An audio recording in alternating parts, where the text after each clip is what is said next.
Muito bem, bom dia a todos. Obrigado por terem vindo a esta sessão sobre o RGPD, Regulamento Geral de Proteção de Dados. Muitos de vós já devem ter ouvido falar neste nome largo e certamente se recordam quando em maio começaram a receber muitos SMS, muitas mensagens a pedir o consentimento explícito. Esse é um dos aspectos sobre o qual vamos falar hoje e, portanto, vão perceber também qual é o papel do encarregado de proteção de dados e espero que esta sessão vos ajude a clarificar tudo aquilo que tem, todas as questões que têm sobre este tema. Portanto, hoje temos uma sessão especial, uma vez que temos também pessoas a assistir via streaming e, portanto, também as minhas boas-vindas para todos eles. Começando por me apresentar, ou por nos apresentar, portanto, o meu nome é Wilson Lucas, o Rui Esteves e o Nuno Miranda, os três em conjunto, pertencemos à área de Segurança de Informação e Proteção de Dados Pessoais, recentemente criada, também neste âmbito do RGPD. Foi uma das medidas tomadas pelo Conselho Diretivo. Outra também foi a nomeação do encarregado de proteção de dados, que é o engenheiro José Carvalho, que hoje não pode estar presente por motivos de saúde. E, portanto, resta-me desejar uma boa sessão. Proponho que seja interativa, assim que se tiver alguma questão, levantem-se, faz favor, o braço e tentaremos responder na medida do possível. Passo a palavra ao Rui e desejo uma boa sessão. Bom dia a todos. Nós, há cerca de um ano atrás, com a certificação da ISO 27001, já andávamos a falar sobre esta temática também do RGPD. O RGPD é uma forma legislativa que foi implementada pela Comissão Europeia, qual já vamos falar, mas que na realidade, face à segurança da informação, é mais uma caixinha que vai adicionar à segurança da informação mais conteúdo e mais pilares, nomeadamente o pilar da privacidade. Há cerca de um ano atrás nós falávamos na confidencialidade, disponibilidade e integridade da informação.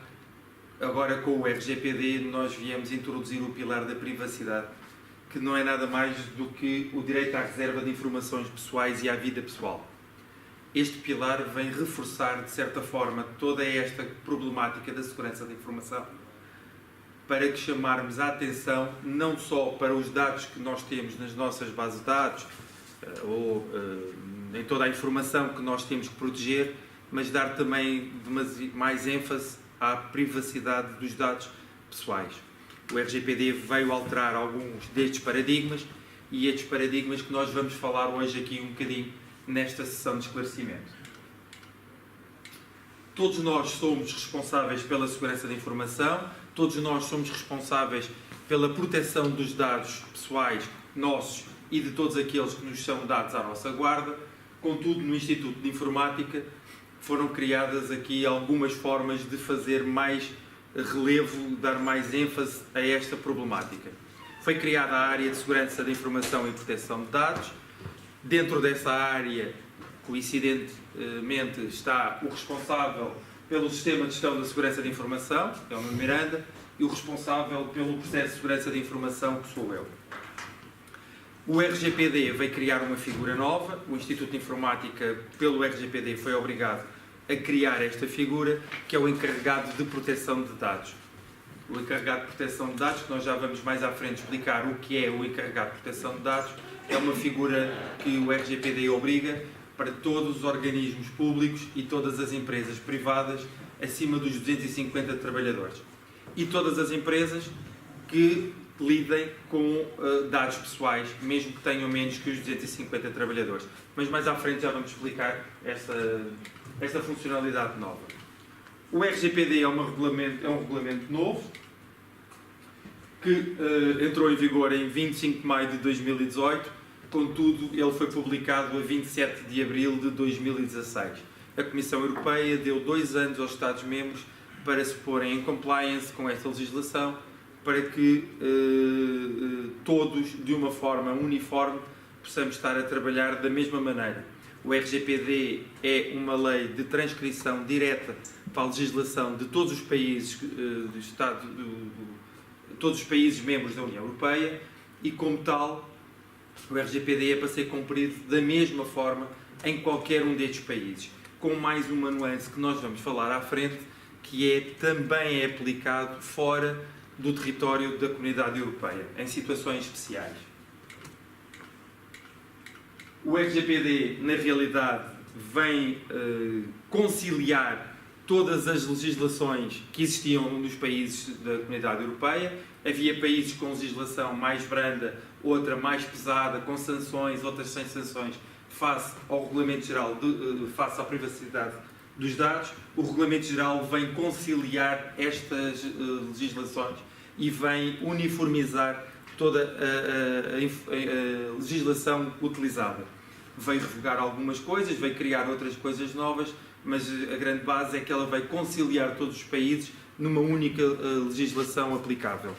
Vem também conferir proteção à privacidade dos dados, vem criar aqui um novo paradigma, um paradigma que as empresas, principalmente os prestadores de serviços, não vieram gostar muito, mas na realidade o que veio dizer foi: atenção, a proteção dos dados é primordial e os dados são de pertença do cidadão, não são de pertença de nenhuma organização, não são de pertença de nenhuma instituição ou organismo privado. A pertença dos dados é única e exclusivamente do cidadão. E vem obrigar a uma reestruturação muito grande também das empresas, dos organismos, porque vem obrigar a criar alguns mecanismos de defesa, quer técnicos, quer legislativos, quer normativos, dentro das organizações, para que se fiquemos todos de uma forma a trabalhar da mesma forma, ou seja, de uma forma conciliadora, como o próprio RGPD nos vai indicar. O RGPD surge em 2016, com base na Carta dos Direitos Fundamentais da União Europeia, em que no artigo 7º e no 8º falam exatamente no respeito pela vida privada e familiar e pela proteção dos dados pessoais. Vem dizer, esta Carta diz-nos que todos nós temos direito à reserva da nossa vida privada e familiar, e também nos vem dizer que todos nós temos o direito à proteção dos dados nossos de caráter pessoal que circulam dentro das organizações. Com base nisto, a Comissão Europeia, agarrando nesta Carta dos Direitos Fundamentais, veio criar este novo normativo legislativo, o Regulamento Geral de Proteção de Dados. De que forma? De uma forma legislativa, o quê? É um regulamento que começou em vigor a 25 de maio de 2018, relativamente às pessoas físicas no que respeita ao tratamento de dados pessoais e à livre circulação destes. Porquê? Porque era necessário reforçar esta problemática dos dados pessoais, como já viram com a Carta dos Direitos Fundamentais, mas também de uma forma conciliadora com todas as legislações existentes na Comunidade Europeia, todas as organizações públicas, privadas, são obrigadas a cumprir, sem exceção, qualquer uma é obrigada a cumprir, não há exceções a estarem livres de cumprir, todas são obrigadas, aplicada a partir do dia 25 de maio, ou seja, todas estas organizações, a partir do dia 25 de maio, organizações públicas, privadas, seja qual for o seu caráter, têm que cumprir, ponto, não há exceções novamente, e em todo o território da União Europeia. E fora da União Europeia, se a empresa tratar os dados de cidadãos da União Europeia. Nós aqui costumamos dar o exemplo da Google, que tem os seus data centers, por exemplo, nos Estados Unidos, faz tratamento de dados pessoais nos Estados Unidos, e se os fizer referente a cidadãos do Estado da Comunidade Europeia, ou de qualquer Estado da Comunidade Europeia, também está abrangido por leis internacionais, em que o RGPD também foi adotado através de alguns acordos que existentes nas Nações Unidas e por aí fora. Ou seja, se tratar de dados de índole pessoal ou de caráter pessoal fora da União Europeia, também está abrangido pelo Regulamento Geral de Proteção de Dados. Ou seja, o Regulamento Geral de Proteção de Dados veio implementar 4 grandes alterações na forma de estar e na forma de tratar os dados pessoais. Veio reforçar os direitos do cidadão como titulares dos dados, veio dizer perentoriamente que o cidadão é o titular dos dados, ele é que pode fazer o que quer dos seus dados ou dar as devidas autorizações ao manuseamento dos seus dados, as novas obrigações para as organizações, a criação do EPD, a aplicação de novas técnicas, novas práticas tecnológicas para a segurança dos dados pessoais, reforço de políticas, reforço de acordos de confidencialidade, uma série de legislação que vem apensa ao Regulamento Geral da Proteção de Dados. O âmbito, a aplicação de âmbito também, ou seja, veio dizer quem e de que forma se tratam os dados pessoais, já lá vamos falar, nas duas formas, que é o processador ou o responsável pelo tratamento de dados e o subcontratante, são as duas nomenclaturas que existem no Regulamento Geral de Proteção de Dados.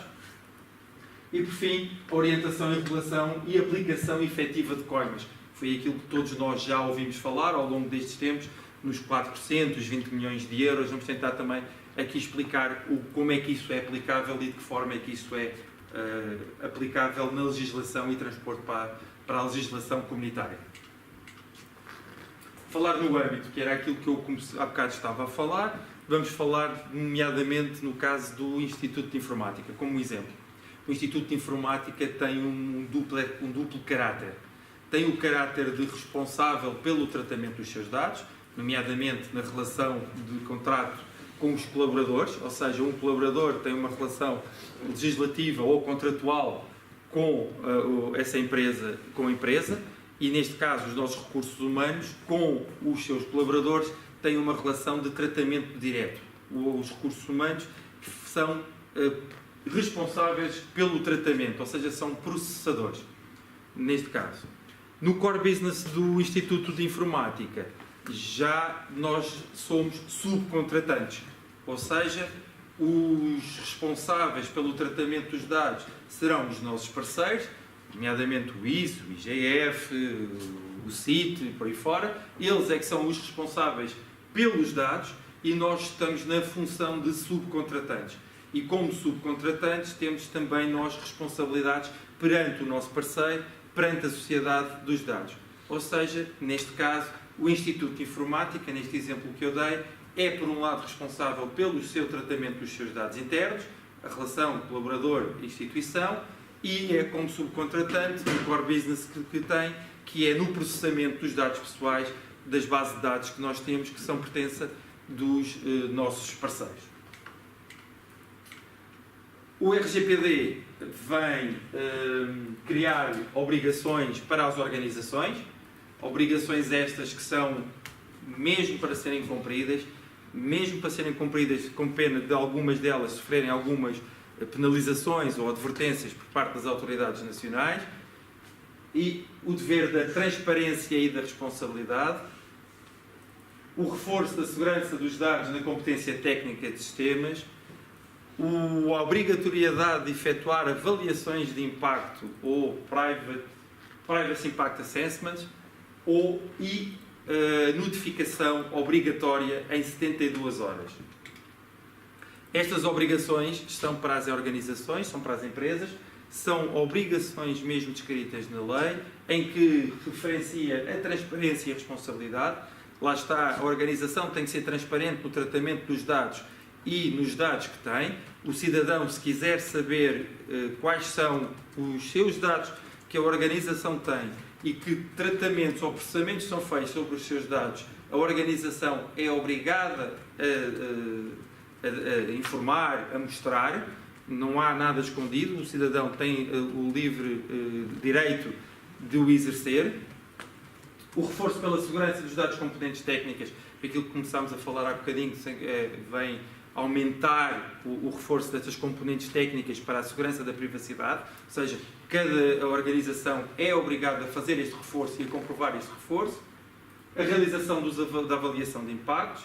O caso do Instituto de Informática, nós já fizemos uma avaliação de impacto há cerca de 3 meses atrás, mais ou menos, com a ajuda de uma empresa externa.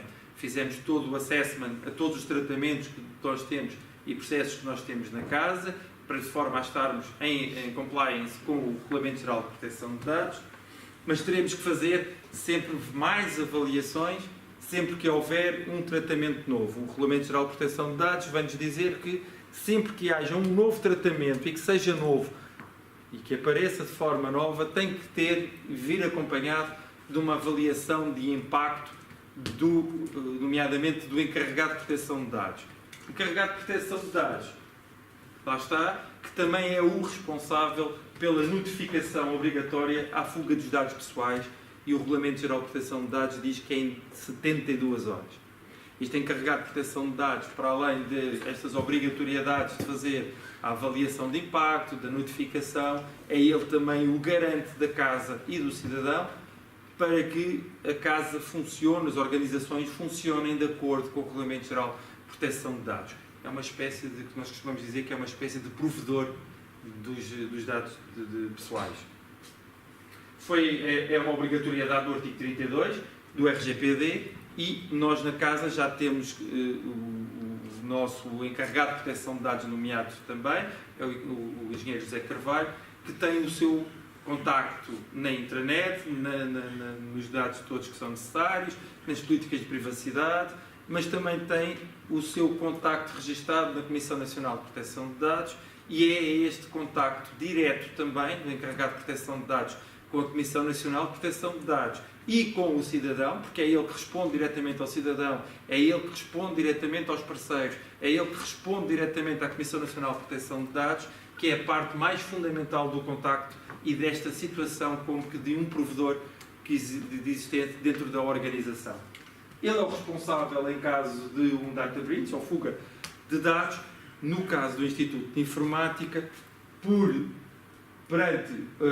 como subcontratante perante os nossos parceiros. Ele é responsável por informar os nossos parceiros houve uma fuga de informações, é responsável perante a autoridade, a Comissão Nacional de Proteção de Dados em Portugal ou futura Autoridade Nacional de Proteção de Dados, mas também é responsável perante os titulares dos dados.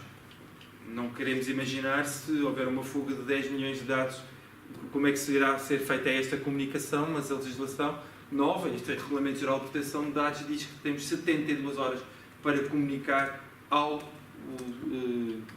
proprietário dos dados esta fuga da informação. Alguma questão até aqui? Alguma dúvida que vocês tenham? Está tudo bem. O Regulamento Geral de Proteção de Dados vem, como eu falei há bocadinho, alterar algumas coisas, vem definir outras e vem criar paradigmas, como eu tenho dito. Uma das coisas que ele vem perentoriamente informar é o que são dados pessoais. Vem definir o que é que são os dados pessoais. E, para além dos dados pessoais, que eu já vos vou mencionar, que estão espelhados na apresentação, para além destes dados pessoais, também ainda foi definido uma subcategoria, que são a categoria de dados especiais. Se olharmos bem para esta apresentação, muito pouco fica fora desta definição. Se nos dados pessoais já nos diz que uma pessoa singular possa ser identificada direta ou indiretamente, tudo o que possa identificar direta ou indiretamente a pessoa serve como dado de pessoal. Também nos diz que um identificador como um número de identificação, um dado georreferenciado, um dado eletrónico, um IP fixo, um IP dinâmico, um e-mail, uma identidade física e fisiológica, genética, mental, económica, cultural e social. Tudo isto está classificado nesta definição de dados pessoais. Já aqui é um leque muito abrangente para dizer o que é dado pessoal, ou o que é que passou a ser considerado como dado pessoal. Os dados de categorias especiais ainda vêm a reforçar outras situações, como a etnia, a religião, políticas, credos, filosofias, pertença sindical, processo de dados genéticos, biométricos, dados relacionados com vida sexual de uma pessoa natural. Ou seja, com estas duas categorias de dados pessoais e com esta definição, realmente não fica absolutamente nada fora do que é considerado um dado pessoal. Tudo pode ser considerado um dado pessoal face às situações e às circunstâncias que existem dentro para a qual é tratado esse dado pessoal.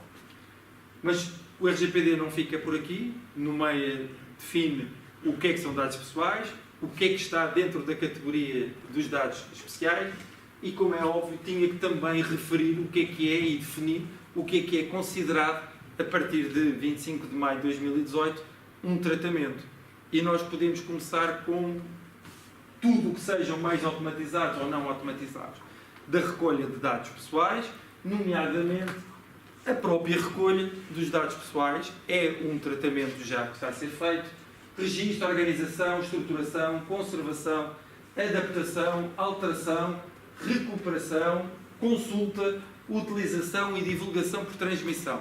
Ou seja, se nós olharmos aqui para a nossa casa, tudo é um dado pessoal, tudo é um tratamento que nós fazemos, e nós fazemos única e exclusivamente tratamentos dos dados pessoais existentes, sejam eles quais espécie forem. Neste momento, o Regulamento Geral de Proteção de Dados definiu dados pessoais, categorias especiais e o que é considerado um tratamento dos dados pessoais. Mas também refere ainda outra situação. E é uma legislação muito completa e que por isso nós dizemos que ela vem mesmo conciliar e vem completar tudo, porque também nos diz quais são as 4 formas possíveis de se tratarem dados pessoais. Definição dos dados, definição de tratamento e definição do que é que nos permite, ou o que é que permite a uma organização, o tratar os dados pessoais. Temos as leis habilitantes, são as leis nacionais que nos obrigam a ter os dados, por exemplo, na segurança social, nas finanças, na educação, na justiça e por aí fora. Relação normal cidadão-Estado, lei habilitante, por um contrato, pode ser um contrato de trabalho, entre uma relação de trabalho entre um colaborador e uma entidade contratante, é um contrato de trabalho, ou seja, os dados pessoais do colaborador também estão, por este contrato, abrangidos para serem tratados nos recursos humanos das organizações para processar os seus vencimentos, faltas e por aí fora. Nas obrigações legais, e aqui nas obrigações legais temos muitas outras obrigações legais, temos o caso, por exemplo, da polícia poder ir consultar as nossas informações para fazer notificações ou para mandar as multas, infelizmente, para casa e por aí fora.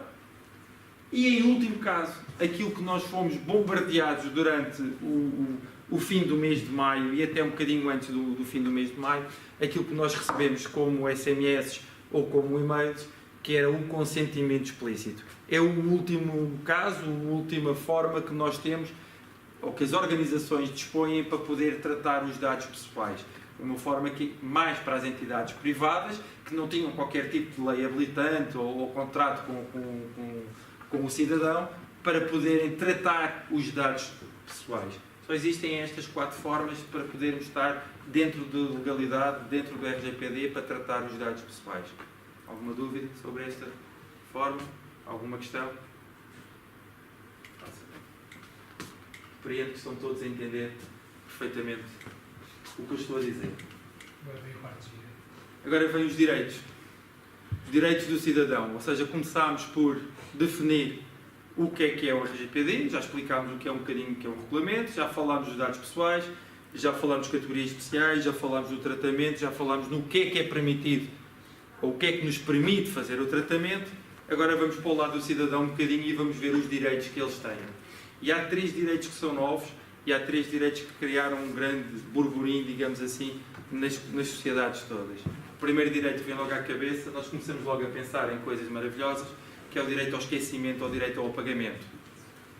Este direito ao esquecimento e direito ao apagamento, o artigo 17, permite mesmo que nós peçamos a uma organização para nos apagar totalmente os dados e nos esquecerem por completo.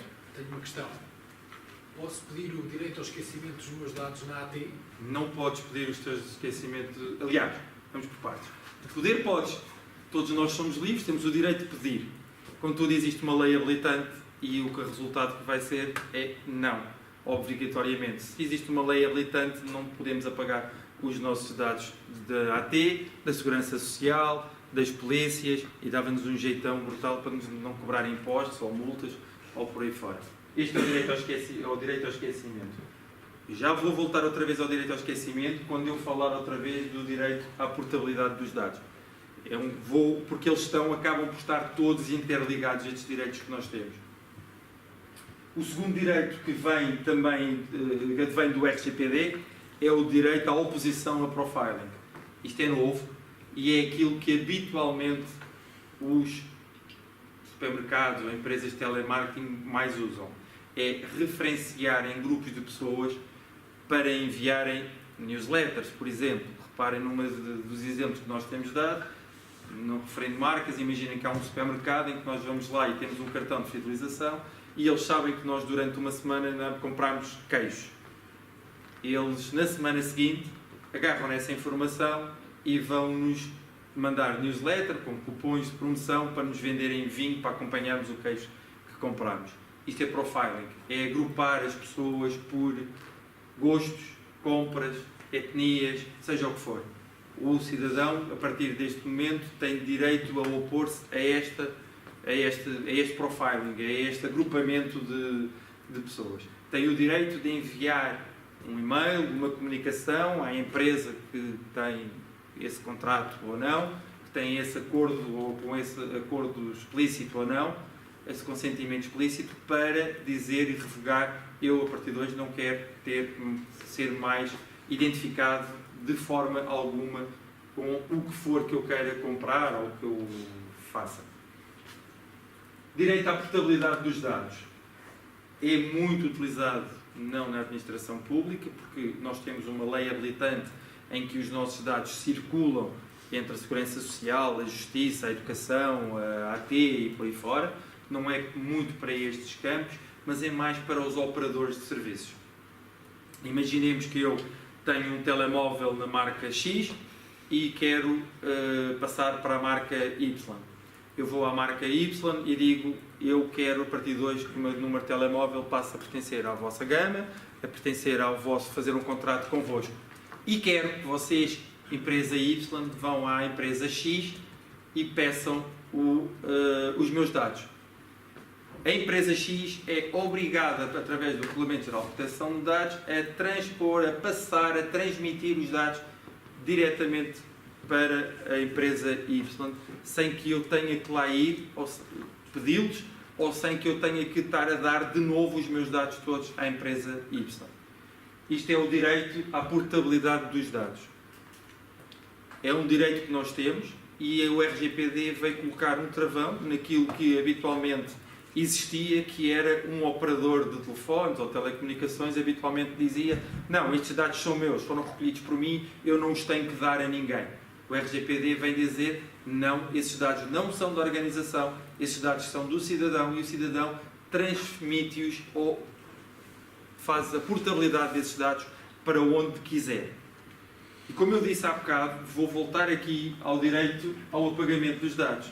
No momento em que a empresa X passará os dados para a empresa Y, eu estou no direito e tenho o direito de dizer à empresa X: meus amigos, eu já não tenho nada convosco, não tenho qualquer tipo de relação contratual convosco, eu quero que sejam eliminados todos os meus dados pessoais que vocês constem na base de dados. E essa empresa, ao abrigo do RGPD, é obrigada a cumprir este pedido, este direito que eu tenho. Como? Não sei. Mas tem que o fazer e tem que comunicar ao cidadão: meu amigo, nós já pagámos os seus dados pessoais da base de dados que nós temos. Para além daqueles 3 direitos, a legislação portuguesa já contemplava outros direitos. Contudo, o RGPD foi buscar o melhor que havia em quase todos os países e agora vou relembrar mais estes 6 direitos. O direito à notificação é aquilo que eu falei há bocadinho. O EPD, o Encarregado de Proteção de Dados, tem que notificar a pessoa em 72 horas em caso de data breach. Temos o direito à limitação e o RGPD fala numa máxima que eu costumo dizer que é os dados mínimos para tratamentos mínimos, ou seja, limitado. Os dados pessoais são dados para aquele fim, com aquela limitação, e não se pode extrapolar para além daquilo. O Regulamento Geral de Proteção de Dados é muito claro nisso. É para aquilo, para aquela limitação, ponto. Nós temos o direito à limitação, nós podemos chegar a um operador e dizer: eu dou-lhe o meu número de telefone, mas é para este fim e para mais nenhum. O direito à oposição, novamente, o direito à oposição ao profiling. O direito à transparência era aquilo que eu estava a dizer, e isto aplica-se a qualquer organismo público, nomeadamente à Segurança Social ou à AT. Nós podemos chegar ao pé da Segurança Social e pedir quais são os dados pessoais que vocês têm meus. Que tratamentos fazem sobre os dados pessoais que têm meus. E, deste direito à transparência, aqui não existe exceção nenhuma. Qualquer organismo público ou privado é obrigado a dar, ou seja, a Segurança Social é obrigada a mostrar ao cidadão quais são os dados pessoais todos que tem e que tratamentos são efetuados sobre os seus dados pessoais. Quem diz a Segurança Social, diz a AT, diz a Justiça, por aí fora. Aí está, neste caso a transparência une-se ao direito ao acesso, ou seja, o cidadão tem acesso aos seus dados e tem o direito à retificação dos seus dados. Porque nesta consulta que ele tem com acesso aos seus dados e com base nesta transparência que existe, ele pode retificar os seus dados caso encontre alguma anomalia nos seus dados. Pode sempre retificá-los. Uma morada, um telefone, o que for, ele pode retificar esses dados. Alguma questão em relação aos direitos? Limitações novas. Novas orientações. Limitação no tratamento, que era aquilo que nós já falámos pelo direito que tem. Limitação ao tratamento. É aqueles dados mínimos para finalidades específicas. É para aquele fim, único e exclusivamente, que nós temos os dados. E agora vamos pedir mais um dado porque... Não. Se só precisa do nome e da morada para fazer uma fatura, não precisa do número de telefone, nem precisa do nome do pai e da mãe. Okay? É especificação mínima para a limitação que existe no tratamento dos dados. Medidas técnicas adequadas, segurança de sistemas, aquilo que nós estávamos a falar há bocadinho. Temos que proteger os sistemas, temos que proteger os dados pessoais, mas também prevenir para aquilo que o Nuno estava a falar, que é o apagamento, no caso necessário de termos que apagar, ou proteger de forma a que não tornem a aparecer. Okay? Medidas organizativas adequadas, como políticas, processos internos. O Instituto de Informática já reviu todas as suas políticas de segurança de informação à luz do Regulamento Geral de Proteção de Dados, introduzindo a privacidade dos dados também nas políticas. Estamos a rever os processos também que vêm do sistema de gestão da segurança da informação. À semelhança daquilo que nós já falávamos na segurança da informação, que falávamos no Security by Design e no Security by Default, o Regulamento Geral de Proteção de Dados vem acrescentar o Privacy by Default, Privacy by Design, que é isto para utilizar para todos os utilizadores e desde a gente dos projetos, desde o início dos seus projetos. Penalizações. Era aquilo que eu há bocado falei, no início. Existem penalizações que vão pela violação dos direitos titulares de 4% ou até 20 milhões de euros. A violação das obrigações dos responsáveis, aqui é o EPD, também se ele cometer um erro, uma legalidade, também tem 2% ou 10 milhões de euros. E mais uma nova situação, que é o direito à indenização por danos morais e não só patrimoniais. A legislação antiga só dizia que era por danos patrimoniais, neste momento já é por danos morais também. No Estado português, saiu uma diretiva em que o Estado português não vai sofrer este tipo de coimas. Pelo menos até 2019, não está definido ainda para a frente, mas não irá sofrer este tipo de coimas. Vai sofrer outro tipo de advertências, outro tipo de cortes orçamentais do ano seguinte, whatever, aquilo que se queiram inventar ou queiram criar, mas não existem estas penalizações e estes cortes dentro do Estado português. Contudo, se um cidadão francês que tenha os seus dados na nossa base de dados, por exemplo, fizer uma participação na Comissão Nacional de Proteção de Dados de França, a Comissão de Dados de França, por exemplo, eventualmente, poderá vir-nos aplicar a coima ou não, conforme nós estejamos ou não praticar algum ato ilícito sobre os dados da Comissão Europeia. Ou seja, não existem dentro do espaço nacional, mas dentro da Comunidade Europeia podem-se multar uns aos outros, porque isto, como a lei é igual, passamos a ter os direitos iguais também dentro da Comunidade Europeia. Assim como Portugal pode, a Comissão Nacional Portuguesa pode multar uma empresa fora do país ou por aí fora. O volume de negócios anual é o volume de negócios total da empresa, os 4% aos 20 milhões de euros total da empresa. Se nós tivermos uma empresa a nível mundial ou a nível europeu, os 4% recaem sobre o valor de negócio anual total da empresa e não só da filial, por exemplo, em Portugal ou só em Espanha. Recai sobre o valor total. Alguma dúvida sobre isto? Estas são os paradigmas e as alterações que o RGPD, na realidade, veio nos proporcionar. A definição do que são dados pessoais, ou seja, a clarificação e inclusão também dos dados genéticos e biomédicos, os três novos direitos que existem para o cidadão, a eliminação das necessidades de autorização prévia, a transparência das políticas e privacidade, alargar o âmbito de entidades terceiras, ou seja, aquela definição do contratante, do responsável do processamento de dados e do subcontratante, ou seja, alargou a responsabilidade, ou seja, nós, Instituto de Informática, como somos subcontratantes, também somos corresponsáveis pelo tratamento dos dados, o registro da atividade de tratamento, o reforço das políticas, os códigos de conduta e certificação, fala também numa recomendação que nós já vimos a seguir há uns anos para esta parte, que é a certificação na ISO 27001, da segurança da informação, por exemplo, entre outras. O sistema do balcão único, um one-stop shop, a cooperação internacional e o Comitê Europeu, é aquilo que eu falei há bocadinho, que cada país pode ir apresentar coimas uns aos outros, ou advertências, ou até ajudar, não é só a parte negativa, mas também pode ir ajudar de alguma forma a ficar em compliance uns com os outros. A representação do titular dos dados para apresentar reclamação em seu nome. A legislação anterior dizia que só o titular dos dados podia apresentar uma reclamação em seu nome, agora pode delegar noutra pessoa ou num representante legal.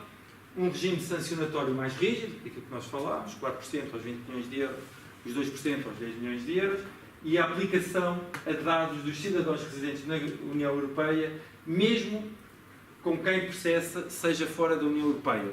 Aquilo que eu falei, a Google nos Estados Unidos, se estiver a processar dados de cidadãos europeus, está também abrangida por este Regulamento Geral de Proteção de Dados. Isto são as alterações legislativas, na realidade, que o RGPD vem trazer de novo à Comunidade Europeia. No Instituto de Informática estamos cientes desta norma, este imperativo legislativo, estamos cientes, já começámos a trabalhar nisto, não é de 25 de maio, já começamos a trabalhar nisto há uns anos para trás. Relembro que em 2009, 2010 já tivemos a certificação da ISO 27001 e a segurança da informação, a proteção desta informação, que na realidade a informação que nós temos são dados pessoais, já vem de há muito tempo. Nós continuamos a dar esta importância elevada a tudo esta problemática. Estabelecemos medidas adequadas à nossa organização para garantir a segurança da informação, reagimos de imediato e adequadamente às situações de crise. Temos uma ferramenta que nos permite também criar os incidentes e logo de imediato começar a reagir sobre os incidentes com os nossos parceiros e também com as entidades policiais ou de investigação civis que existem. Garantimos que os subcontratantes estão cientes da responsabilidade no tratamento dos dados pessoais. Nós garantimos que as empresas que trabalham connosco, os nossos subcontratados, as empresas de consultores, estão cientes que nós estamos a trabalhar com dados pessoais. O RGPD também vem falar de algo que é muito importante, que é o acordo de confidencialidade, em que obriga todos os que trabalham com dados pessoais, todas as organizações que trabalham diretamente com dados ou indiretamente com dados pessoais, os seus colaboradores devem e têm que ter um acordo de confidencialidade assinado para reforçar aqueles que já existem na lei, ou seja, porque o acordo vem a ser mais abrangente do que aquilo que a legislação obriga. O Regulamento Geral de Proteção de Dados vem recomendar exatamente esta situação, não só recomendar, como obrigar a existência deste acordo de confidencialidade. E os contratos de subcontratação incorporam cláusulas com objetivos de proteger a informação. Lá está, aquela subcontratação, também existem a obrigatoriedade dos acordos de confidencialidade e de outro tipo de cláusulas. Nomeadamente, nós no Instituto de Informática, tudo o que é consultor, trabalha na nossa rede, na nossa infraestrutura, com as nossas máquinas, tudo isto nós já tínhamos esta preocupação com a segurança e com a segurança da informação e com a segurança dos dados pessoais que nós temos. para o Instituto de Informática como subcontratante e até mesmo como processador responsável dos dados, só existem 3 formas legais de nós tratarmos os dados pessoais. As competências legais definidas na Lei Orgânica e na Lei de Base da Segurança Social, cá está a lei habilitante que nos permite nós estarmos a tratar os dados pessoais do cidadão, a legislação específica relativa, por exemplo, à regulação de prestação social, ou seja, a legislação específica que exige que nós tratemos certos e determinados dados pessoais, nomeadamente algumas categorias especiais, e em protocolos. Os protocolos ou contratos que nós temos, no Instituto de Informática nós estamos a realizar uma série de acordos quadros com os nossos parceiros do Ministério e também fora do Ministério, de forma a agilizar este tratamento de dados e a ficarmos em conformidade com esta legislação que existe, que é o novo Regulamento Geral de Proteção de Dados. Começámos, como eu falei há algum tempo atrás, muito antes de se ter pensado no Regulamento Geral de Proteção de Dados. O Instituto de Informática já tinha dito que em 2009-2010 tivemos uma certificação na ISO 27001, contudo, com a criação do Grupo MOVE-I, articulado com o Sistema de Gestão da Segurança da Informação, veio reforçar esta nova visão que o Instituto tem para o Regulamento Geral e para a sua aplicação. Desenho e implementação de um novo modelo de governação no âmbito da segurança da informação, definimos o quadro de atuação do encarregado de proteção de dados, criámos a área de segurança da informação e proteção de dados pessoais, criámos um comitê consultivo da segurança da informação e proteção de dados pessoais, que já reuniu, já tem os seus estatutos aprovados, ou seja, já está em plena atividade. Participámos em conferências de RGPD, desafios na implementação, investimento na formação e sensibilização dos trabalhadores e de todos os dirigentes, nomeadamente estas SEI e um curso de e-learning que também vai estar disponível para todos. Vamos fazer o lançamento de um procedimento concursal para apoiar-nos na continuidade desta conformidade que nós vamos precisar. O Regulamento Geral de Proteção de Dados não é algo que é fixa no tempo, é algo que será para a vida, vai nos acompanhar ao longo da vida até aparecer uma nova versão ou outra forma legislativa, mas é para nos acompanhar para a vida, ou seja, nós vamos sempre continuar, nível jurídico, processual e tecnológico, que é a nossa casa, na realidade. A aplicação de procedimentos específicos do RGPD no Sistema de Gestão de Segurança da Informação e a revisão das políticas que já falámos também. Fizemos uma avaliação do ponto de situação em que estávamos, também com uma empresa externa que tivemos cá, todos os dirigentes fizemos uma avaliação de impacto sobre todos os processamentos que nós fazíamos e tratamentos de dados, e neste momento estamos a implementar o plano de recomendações para ficarmos realmente em conformidade com o Regulamento Geral de Proteção de Dados. Mais vocacionado não só para este trabalho todo que nós estamos a ter do Regulamento Geral de Proteção de Dados, existem campanhas de gestão da mudança, obviamente. No dia 25 de maio houve uns banners a passar na internet. No dia, há 15 dias atrás, apareceu-nos um filme quando nós fazíamos o login das nossas máquinas sobre o Regulamento Geral de Proteção de Dados e o que é o Regulamento Geral de Proteção de Dados. Na intranet temos facts, temos manual do utilizador. Isto são as SEI, nós temos estas SEI que tivemos durante 3 semanas a fazer aqui 6 diárias para abranger toda a organização para este esclarecimento sobre o que é o Regulamento Geral de Proteção de Dados. E a partir do dia 12 vamos estar todos convidados a fazer o curso de e-learning, que na realidade é nada mais do que aquilo que vocês ouviram aqui, vão aprofundar um bocadinho mais e vão ver que está acessível a todos e que se calhar algumas dúvidas que possam ter ficado vão ser esclarecidas neste curso de e-learning que eu recomendo a fazer. O que é que se pretende? O que é que o Instituto pretende com isto tudo? 3 coisas muito simples. Garantir o cumprimento do novo quadro legislativo, que é a lei, temos que o cumprir, quer queiramos, quer não queiramos. Somos administração pública, temos que o cumprir, ponto final. Garantir o reforço da sensibilização a todos os colaboradores, é isto que nós estamos a fazer, sensibilizar para esta necessidade de ter a noção que nós estamos a trabalhar com os dados do cidadão e que isso é o nosso ouro, digamos assim, e tornar o Instituto um exemplo da implementação do RGPD no âmbito da administração pública. Isto também advém da nossa missão, visão e valores, que é sermos representantes da excelência dentro da administração pública e, passando um bocadinho a modéstia, nós somos mesmo e estamos mesmo à frente, na vanguarda, também em relação ao Regulamento Geral de Proteção de Dados na administração pública. Todos nós somos responsáveis pela segurança, foi isso que eu comecei por dizer. Todos nós somos responsáveis pela segurança na proteção dos dados, na segurança da informação, dos nossos dados e dos dados que nos são postos à nossa guarda. Esta é uma frase que é importante para nós, porque é exatamente este o nosso core business no Instituto de Informática. Contudo, eu espero que todos estes ensinamentos que nós estivemos aqui a falar, estas práticas que eu estive aqui a falar, também consigam transportar para a vossa vida pessoal, para a vossa vida prática e no dia-a-dia também tentarem perceber um bocadinho como é que as coisas aparecem e os direitos, acima de tudo os direitos. O paradigma de que nós temos direitos sobre os nossos dados pessoais é um paradigma novo que o RGPD nos vem pôr à nossa disponibilidade. No Instituto de Informática temos que estar altamente sensibilizados para que os dados que nós estamos a tratar, os dados direto ou indiretamente, a criar software, a criar aplicações, a fazer testes, a gerir os dados, a ver os dados e, nomeadamente, também nos recursos humanos, nos dados em que trata com o colaborador, são dados pessoais e que o cidadão tem direito a consultar, ver, pedir, registar. Ok, mais alguma questão?